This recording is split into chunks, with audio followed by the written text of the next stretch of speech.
السلام علیکم محترم بزرگوں، دوستوں، میرے عزیز و اقارب، یہاں تک کہ ہر اس شخص کے لیے یہ میرا پیغام ہے جس نے گزرے ہوئے 5-7 سالوں میں سفر حج اور سیرت نبوی کے نام سے جو ہمارے یوٹیوب اور فیس بک پہ بیان تھے وہ دیکھے اور سنے، اور نہ صرف دیکھے اور سنے بلکہ اپنی دعاؤں سے ہمیں نوازا۔ میرے پاس لفظ نہیں ہیں کہ میں کن لفظوں سے آپ لوگوں کا شکریہ ادا کروں۔ مجھے لگتا ہے کہ جو بندہ بندے کا شکر گزار نہیں ہوتا وہ اللہ کا بھی شکر گزار نہیں ہوتا، لہٰذا میں دل کی گہرائیوں سے آپ سب کا شکریہ ادا کرتا ہوں۔ اور آج کا یہ جو ویڈیو ہے یہ کچھ تھوڑا سا خاص ہے۔ ابھی تک آپ نے جو بھی ہمارے ویڈیو دیکھے اس میں زیادہ تر ایسا ہوتا تھا کہ عمرے کے ارکان کی ادائیگی کیسے ہونی ہے، حج کے ارکان کی ادائیگی کیسے ہونی ہے، مدینہ منورہ کی زیارتیں آپ کیسے کرنے ہیں، مسجد نبوی کی تاریخ کیا ہے، اس سے متعلق ابھی تک ہمارے ویڈیو آپ کے پاس پہنچتے تھے۔ اور میں نے کبھی آپ سے نہیں کہا، کسی ویڈیو میں کبھی نہیں کہا کہ آپ میرے چینل کو سبسکرائب کریں یا لائک کریں، کچھ کریں، کیونکہ مجھے لگتا تھا کہ جو عمرہ کرنے جا رہا ہے، جو حج کرنے جا رہا ہے، وہ ظاہر سی بات ہے کہ اگر دیکھ رہا ہے، فیضیاب ہو رہا ہے تو اس کی دعائیں میرے لیے کافی ہیں۔ لیکن آپ کی جو بے انتہا محبتیں اور دعائیں اور پیار مجھے ملا، اس نے مجھے جھنجھوڑا اور میرے دل میں ایک سوچ پیدا ہوئی، ایک خیال یہ میرے دل میں آیا کہ ابھی تک کے جو ہمارے ویڈیو ہیں وہ وہی لوگ دیکھتے ہیں جنہیں عمرہ کرنا یا حج کرنا ہوتا ہے، لیکن ایک سچائی اس میں اور بھی چھپی ہے۔ عموماً یہ دیکھا جاتا ہے کہ ہندوستان سے حج کرنے جانے والوں کی تعداد ایک عمر گزرنے کے بعد دل میں یہ خیال لاتی ہے۔ تو مجھے لگا کہ کیوں نہ وہ چیزیں، کیوں نہ وہ باتیں جو ہمارے روزمرہ کی زندگی میں شامل ہیں، یعنی کہ بہت سی ایسی غلطیاں اور بہت سی ایسی کمیاں ہمارے اندر ہیں جو جانے انجانے میں دن میں بہت سے گناہ کرا دیتی ہیں اور ہمیں اس کا احساس بھی نہیں ہوتا۔ ہم سمجھتے ہیں کہ ہم نے تو نمازوں کی پابندی کر لی، یا ہم کوشش یہ کر رہے ہیں کہ اپنے کام سے کام رکھیں، کسی کے چکر میں نہ رہیں، تو ہم نے بہت نیک کام کر لیے۔ نہیں، اپنے لیے صرف کچھ کرنا، چاہے وہ دولت کمانا ہو، چاہے وہ عبادت ہو، صرف اپنے لیے کچھ کر کے جینا، مجھے لگتا ہے وہ مزہ نہیں ہے جینے کا۔ ہاں، خود مختاری اتنی بھی نہ بڑھ جائے کہ خود کو خدا سمجھ بیٹھے۔ اور یہ جو پچھلے 3-4 مہینے گزرے ہیں، اس میں بڑی تعداد میں یہ دیکھنے کو ملا کہ جنہیں اللہ نے تھوڑا سا بھی نواز دیا تھا، چاہے دولت سے نوازا ہو، چاہے شہرت سے نوازا ہو، چاہے صحت و تندرستی سے نوازا ہو، خوبصورتی سے نوازا ہو، وہ نعرہ لگا رہے تھے انا ربکم الاعلیٰ، کہ میں ہی رب ہوں۔ اللہ معاف کرے، خدائی دعویٰ لوگ کرنے پہ مجبور ہو گئے تھے کہ جو چاہوں گا کر دوں گا، اس کے ساتھ یہ کر دوں گا، اس کے ساتھ وہ کر دوں گا۔ گھٹنوں پہ آ گئی پوری دنیا چند مہینوں کے اندر۔ کون آئے گا ہمیں جگانے؟ اب کوئی نبی نہیں آئے گا، ہمیں اپنے ضمیر کو خود جگانا ہوگا۔ اور کیسے جگانا ہوگا؟ اس کو جگانے کے لیے ہمیں کتابوں کے اوراق الٹ کے یہ دیکھنا پڑے گا کہ وہ کتاب جسے کتاب ہدایت کہہ کے دنیا میں بھیجا گیا، یعنی قرآن پاک جو ہمارے لیے بھیجا گیا 30 پاروں کا، وہ ہم سے کیا کہہ رہا ہے۔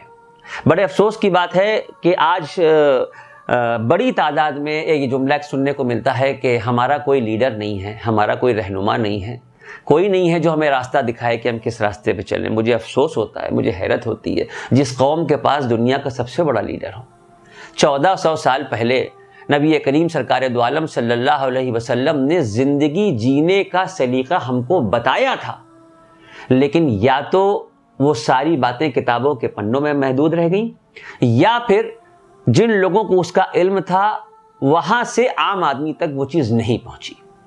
دیکھیے، میں ایک بات کی وضاحت کر دوں، میں کوئی مفتی، قاری، حافظ، عالم نہیں ہوں، ایک معمولی سا انسان ہوں، مسلمان ہوں، لیکن میرے دل پہ ہمیشہ ایک لمحہ تازہ رہتا ہے۔ نبی کریم سرکار دو عالم صلی اللہ علیہ وسلم نے جب حج کے ارکان ادا کیے، جب مینا کے میدان میں آپ صلی اللہ علیہ وسلم خطبہ ارشاد فرما رہے تھے، زائرین کعبہ تقریباً 1,40,000 صحابی آپ صلی اللہ علیہ وسلم کے سامنے آپ کے ساتھ ارکان حج کی ادائیگی کر رہے تھے اور آپ کے خطبے کو سن رہے تھے۔ اس خطبے میں ہمارے نبی نے یہ ارشاد فرمایا، جو لوگ یہاں موجود میری بات سن رہے ہیں ان پہ یہ ذمہ داری ہے کہ یہ باتیں ان لوگوں تک پہنچائیں جو یہاں موجود نہیں ہیں.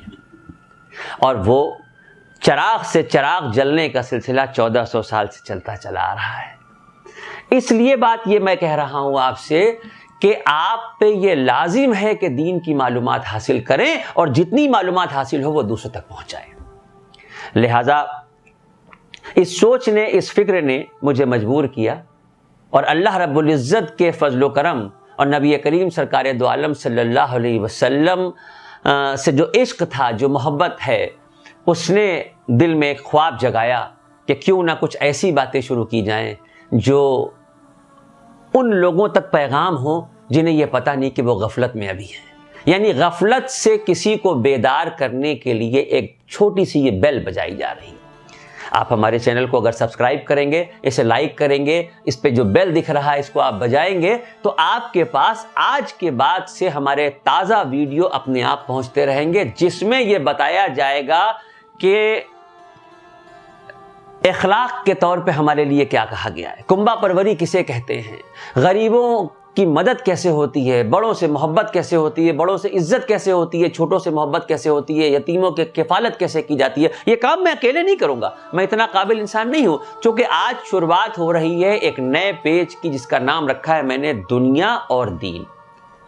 عموماً آپ نے سنا ہوگا کہ روزمرہ کی زبان میں لوگ کہتے ہیں کہ بھئی دین اور دنیا میں یہ ہو گیا، یا اس آدمی کو دیکھو اس نے تو اپنی دین و دنیا دونوں بنا لی، یا اس نے دین و دنیا دونوں خراب کر دی.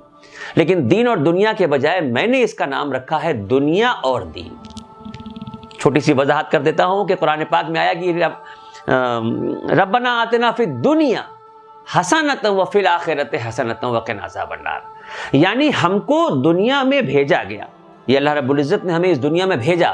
اس دنیا میں آنے کے بعد ہمیں یہ دیکھنا پڑے گا کہ ہمارا دین کیا کہہ رہا ہے، اور اس دنیا میں رہ کے اس دین پہ چل کے اگر ہم نے زندگی گزاری تو پھر ہم اپنی عاقبت سنوار کر سکتے ہیں. دنیا، دین، قبر اور آخرت، یہ 4 پوائنٹ ہیں جو گھوم پھر کے ہمارے اس پروگرام میں آپ کو ملیں گے، اور اس میں ہمارے ساتھ الگ الگ مفتی حضرات موجود ہوں گے جن سے روزمرہ کی زندگی کے بارے میں ہمارے سوال جواب ہوں گے، اور وہ سوالوں کے جواب آپ تک پہنچیں گے. اور کوشش ہماری یہ ہوگی کہ اگر آپ کی محبتوں سے اس پروگرام کو کامیابی ملی، آپ نے اس پروگرام کو پسند کیا، تو پھر ہم آپ کو اسکرین پہ ایک نمبر بھی دیں گے جس پہ آپ واٹس ایپ اور میسج کے ذریعے اپنے سوال بھیج سکتے ہیں. اور ہمارے ساتھ اسٹوڈیو میں موجود علماء حضرات جو عالم دین ہیں، جو مفتی حضرات ہیں، وہ شرعی اعتبار سے ان سوالوں کا جواب آپ کو دیں گے. اس کے لیے آپ سے بس ایک چھوٹی سی درخواست ہے